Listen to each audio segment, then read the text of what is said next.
Perfect housewife কিনা জানি না, এই শব্দটার কোনো নির্দিষ্ট ডেফিনেশন আছে কি না আমার জানা নেই। আর সত্যি বলতে কি, জানার চেষ্টাও করি না। কারণ পারফেকশন কোনো মানুষের জন্য নয়। তবে একটা জিনিস আমি মন থেকে বিশ্বাস করি, দায়িত্ব নিয়ে চেষ্টা করাটাই আসল। অনেকে ভাবেন রান্নার লোক আছে মানেই বুঝি সব দায়িত্ব শেষ, কিন্তু বাস্তবটা একদম আলাদা। রান্নার লোক শুধু রান্না করে দিয়েই চলে যায়, তারপরেও কাজ কিন্তু থেমে থাকে না। বাজার থেকে কি কি আনতে হবে, কি রান্না হবে তার প্ল্যান করা, সবজি ধোয়া কাটা, বাসন গোছানো, সংসার গুছিয়ে রাখা, সংসারে কি আনতে হবে, কি ফুরিয়ে গেছে সেই সব কিছুর হিসাব করা, এই সব কিছুই তো নিজের কাঁধেই থাকে। আমি নিখুঁত নই, সব কাজ একদম সময় মতো হয় না, সব দিন ঘর ঝকঝকেও থাকে না, নিজের ক্লান্তিও আসে। তবুও প্রতিদিন নতুন করে শুরু করি। সংসারে ছোট বড় সব দায়িত্ব গুছিয়ে নেওয়ার চেষ্টা করি। ঘরটা যেন শুধু চার দেওয়াল না হয়ে ওঠে, একটা শান্তির জায়গা হয়। এই ভাবনাটাই আমাকে চালায়। রান্নাঘরে দাঁড়িয়ে শুধু খাবার বানাই না, ভালোবাসাটাকেও একটু মশলা দিয়ে মিশিয়ে দিই। আর যেদিন নিজের রান্না না করি সেদিনও দায়িত্বটা কিন্তু থেকেই যায়।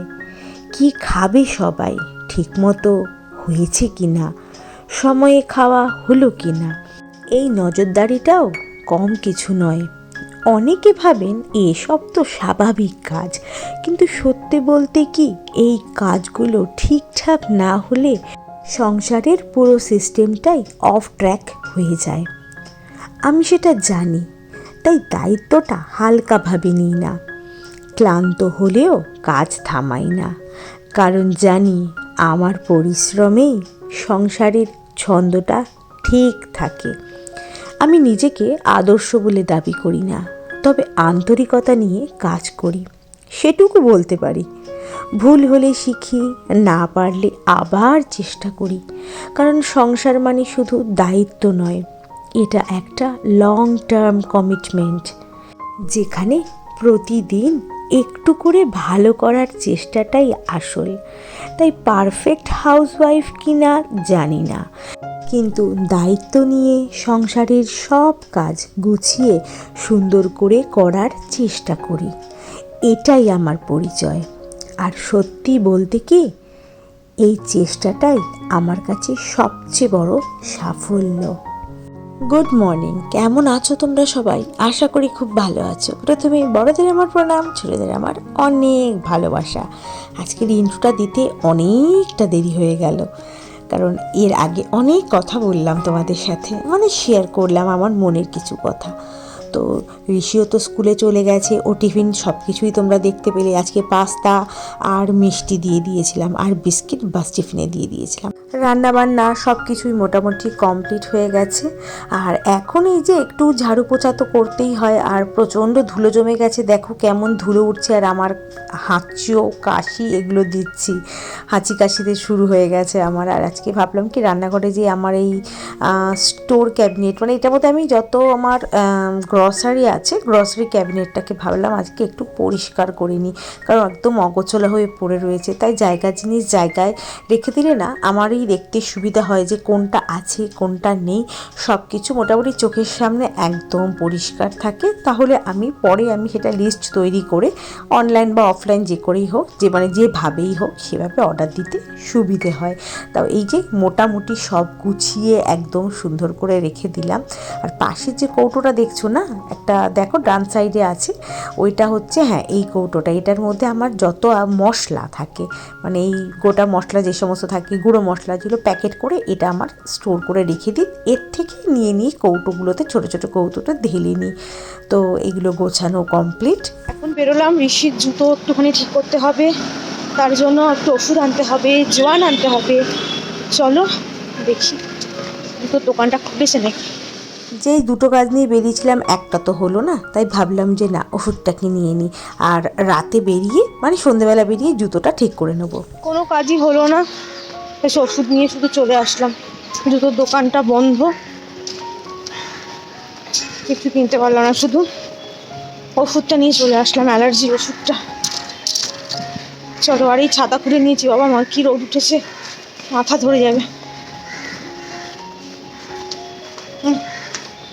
তবে গিয়ে এখন অনেক কাজ আছে, অনেক কাজ।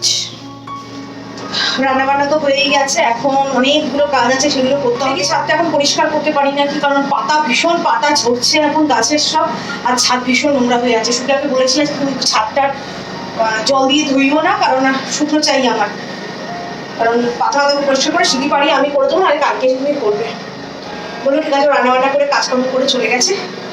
এখন চলো এগুলো আমি করে নিই, আর এমনি ঘরের যে ডাস্টিং ফাস্টিং সব আমার হয়ে গেছে।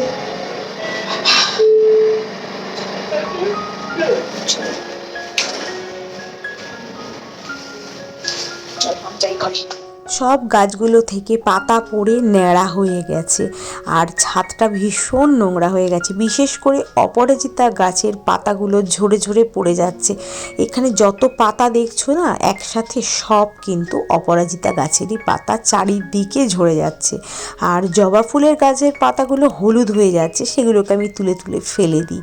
তা এগুলোকে এখন মোটামুটি একটু পরিষ্কার করে নিই, ঝাড়ু দিয়ে নিই, পরে ছাদটাকে ধুইয়ে নেব। তাই যে এখন সব টবগুলোকে সরিয়ে সরিয়ে ভালো করে পরিষ্কার করে নিচ্ছি। আর এরপরে জল দিয়ে ধুলে এই পেছনের দিকে যে মাটি ফাটি হয়ে রয়েছে সেগুলো বেরিয়ে চলে যাবে, তা ওগুলো জল দিয়েই চলে যাবে। আর এখন এত হাওয়া দিচ্ছে, আমি এই দিকে আনতে চেষ্টা করলাম, যে ডান দিকে মানে পাতাগুলো পারলাম না, সে ওগুলো উড়ে বাঁ দিকে চলে যাচ্ছে, তা ওইদিকে নিয়ে গিয়েই করলাম। আর দেখো কত পাতা জমেছে, দেখেছো প্লাস্টিকটাতে। তো এই যে বটিটাকেও এখানে শুকুর দিয়ে দিলাম, কারণ ঋষি বাড়িতে নেই, সুতরাং অসুবিধে নেই, এখানে থাকুক, এতক্ষণে বটিও শুকিয়ে যাবে, তারপরে ঢুকিয়ে দেবো, কারণ না কাঠটা ভেজা থাকে তার জন্য। আর এই যে এখানে কেনটাকে মানে ফিল্টারটাকে সারাতে দাদা এসে সারাতে, মানে একদম জলের স্পিড কমে গেছে, এক ফোঁটা করে পড়ছে, প্রচণ্ড অসুবিধা হচ্ছে, আয়রন একদম জমে গেছে। তো আমাদের সার্ভিসিং করতেই এসেছে মেনলি, আর ফিল্টার চেঞ্জ এপ্রিল মাসে আছে, ফিল্টার এপ্রিল মাসে চেঞ্জ করবো, কিন্তু প্রচুর আয়রন জমে গেছে। তো দাদা মোটামুটি ঠিকঠাক করে দিয়ে চলে গেল। এবার হচ্ছে ওটা ফিল্টারটা এবার ভরুক, আর এইদিকে আমি ভাতটাকেও বসিয়ে দিলাম, কারণ পেটে তো কিছু দিতে হবে না, ভাতটা ছাড়া তো আর কোনো উপায় নেই, খেতে তো হবে ভাতই। তাই ভাতটাকে বসিয়ে দিলাম, বসিয়ে দিয়ে এদিকে টিফিন খাওয়ার যে বাসনগুলো সেইগুলোকেও ধোয়া হয়নি, কারণ আমি তো বাজারে বেরিয়ে গিয়েছিলাম। তারপরে এই ফিল্টার সারাই করতে দাদা চলে আসলো, তা আর করা হয়নি। তাই এই যে এখন বাসনগুলোকে মেজে নিচ্ছি, বাসনগুলোকে মেজে ফেজে নিয়ে রান্নাঘরটা মোটামুটি ক্লিন করে নেবো। ক্লিন তো মোটামুটি আছে, কিন্তু আর একটু যেটুকু করার সেটুকু করে নিতে হবে, কারণ ওই তেল থাকবে না। আর না চিমনিটা থেকে না এত তেল পড়ছে, সেই দিন পরিষ্কার করে দিয়ে গেল, কিন্তু তবুও চিমনিটা থেকে তেল বেরিয়েই যাচ্ছে। সে মাঝে মাঝেই আমাকে পুছতে হয়, কারণ গ্যাসের ওপর বা বাইরের নিচে পড়ে থাকে তেলের, মানে বিন্দু বিন্দু তেল পড়ে থাকে সব, সেগুলোকে না মুছলে না, মানে ঠিকঠাকভাবে না মুছলে ওর ওপর থেকে যদি অন্যরকমভাবে একটু মোছা হয়ে যায় না, পুরো তেলে তেল হয়ে থাকে জায়গাটা, আর না আরও খাটনি বাড়ে তখন। তো এবার না মানি প্লান্টটাকেও না একটু ধুয়ে নিচ্ছি, কারণ এখানে রান্না বান্না হয়, তো তার তেলগুলো মোটামুটি এই মানি প্লান্টের মধ্যে এসেই জড়ো হয়। আর ভাবছি কি মানি প্লান্টটা এখান থেকে সরিয়ে দেবো। কাজকর্ম সব কিছু মোটামুটি কমপ্লিট হয়ে গেছে। কৌশিক অফিসে বেরোবে, ও টিফিন রেডি করে রাখলাম, ও ওটা নিয়ে চলে যাবে। টিফিন বক্স একদম রেডি আছে। আর ঋষি আস্তে আস্তে তো অনেক বেলা, তো চলো এখন স্নান করতে হবে, জল টলগুলো গরম করি, স্নান করতে হবে। ভাতও হয়ে গেছে, সব কিছু হয়ে গেছে। আর দেখলি তো জলের কিছুক্ষণ আগেই এসেছিলো, ভাত করার আগেই এসেছিলো দাদা জলের জন্য। ট্রেনটা একদম সরু হয়ে গেছে, জ্যাম হয়ে গেছে। আর ফিল্টার চেঞ্জ হবে হচ্ছে সেই এপ্রিলে, তা এখন জানুয়ারি চলছে, সার্ভিসিং এখন আমি দুটো আরও করিয়ে নেবো। খেয়ালই ছিল না সার্ভিসিং হয়নি, মানে প্রবলেম করেনি আর সার্ভিসিং করিনি। এখন দেখছি দুটো বাকি, মানে তিনটে বছরে তিনটে, দুটো বাকি আছে। তাই আজকে একটা করে নিলাম, আর একটা দেখি ফেব্রুয়ারিতে কি মার্চে, আর ডিসেম্বর আর কি এপ্রিলের 18 তারিখে ফিল্টার চেঞ্জের টেস্ট, তো তখন দেখা যাবে। আর চলো এখন যাই একটু এখন স্নানগুলোকে করে নিয়ে তারপরে দেখা যাক, লাঞ্চ করতে হবে, তারপরে ঋষি আসবে, তারপরে দেখি ভিডিওটা কতখানি কন্টিনিউ করতে পারি। চলো, গুড আফটারনুন। এই যে ঋষিকে নিয়ে পড়তে যাচ্ছি, পড়তে দিতে। সায়েন্স 6 তারিখ থেকে পরীক্ষা, তো এখন তো যখন তখন ম্যামরা ডাকে, তো চলো এখন পড়তে দিয়ে আসি, দিয়ে এসে আমি দেখি একটু রেস্ট নেবো। তবে তো সন্ধে হয়ে যাবে, সন্ধে দেবো, ততক্ষণে চলে আসবে। কটায় আসবে ঋষি? 6:30 7টার মধ্যে চলে আসবে। চলো, ঋষিকে পড়তে দিয়ে দিলাম, এখন যাচ্ছি। আর আমাদের সোসাইটিতে অনেক সুন্দর সুন্দর গাছ লাগিয়েছে, চলো গাছগুলো তোমাদের শেয়ার করছি। দারুণ দারুণ গাছ লাগিয়েছে, মানে জবা বলছি কেন, গাঁদা আরও সমস্ত পিটুনিয়া সব কিছু, খুব ভালো লাগছে। আর একটা গাছের নাম কি, নামটা ভুলে যাচ্ছি। যাই হোক, তোমাদের পরে আমি দেখে আমি স্ক্রিনে লাগিয়ে দেবো। চলো, দেখো এদিক দিয়ে কত সুন্দর লাগছে সব, এটা আমার দারুণ লাগছে, দারুণ লাগছে।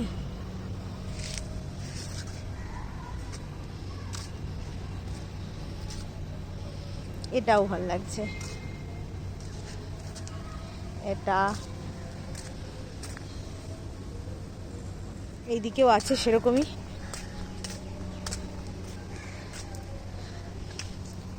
এই যেগুলোর নাম কি ভুলে গেছি, আমি লাগিয়ে দেবো, দাঁড়াও স্ক্রিনে নামটা। ওইদিকেও আছে, দাঁড়াও।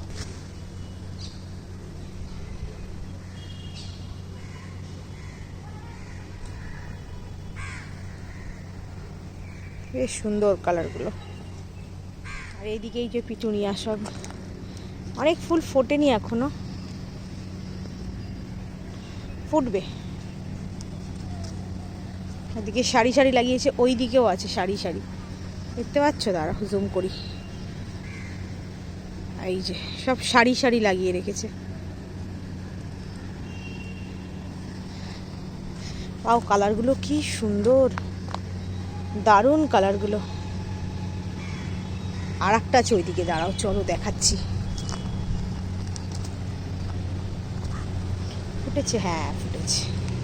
এই একটা কালার, মিষ্টি কালারটা।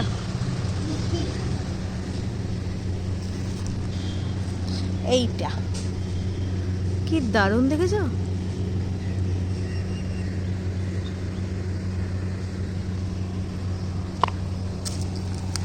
এখনো বাকি আছে, কুড়ি হয়ে রয়েছে, সব ফুটবে। সন্ধে দিয়ে এখন নিচে চলে এসেছি। ওই যে সকালে বেরিয়েছিলাম ঋষির জুতো সেলাই করতে, তাই ওই জুতো সেলাই করতেই এসেছি। তা এখন দাদাই যে জুতো সেলাই করে দিচ্ছে। এখন বাজে 11:10, ডিনার হয়ে গেছে, এখন শোবো। আর এইখানে না স্নেক প্লান্টটাকে এনেছি, স্নেক প্লান্টটাকে এখানে রেখেছি, তো এখন শোবো। আর ঋষি এখন আলাদা শুচ্ছে, ঋষি একা শুচ্ছে এখন, তো এখন শুতে চলে গেছে ও, আর আমি এখন শুয়ে পড়বো। তো আজকের দিনটা এরকমই কাটলো। তো কেমন লাগলো আমার ভিডিওটা অবশ্যই জানাবে। তো চলো, লাইক শেয়ার সাবস্ক্রাইব করে আমার পাশে থেকো। আজকের মতো এইটুকুই, দেখাবে অন্য একটা ব্লগের সাথে। ততক্ষণ যেন ভালো থাকবে, সুস্থ থাকবে, টাটা।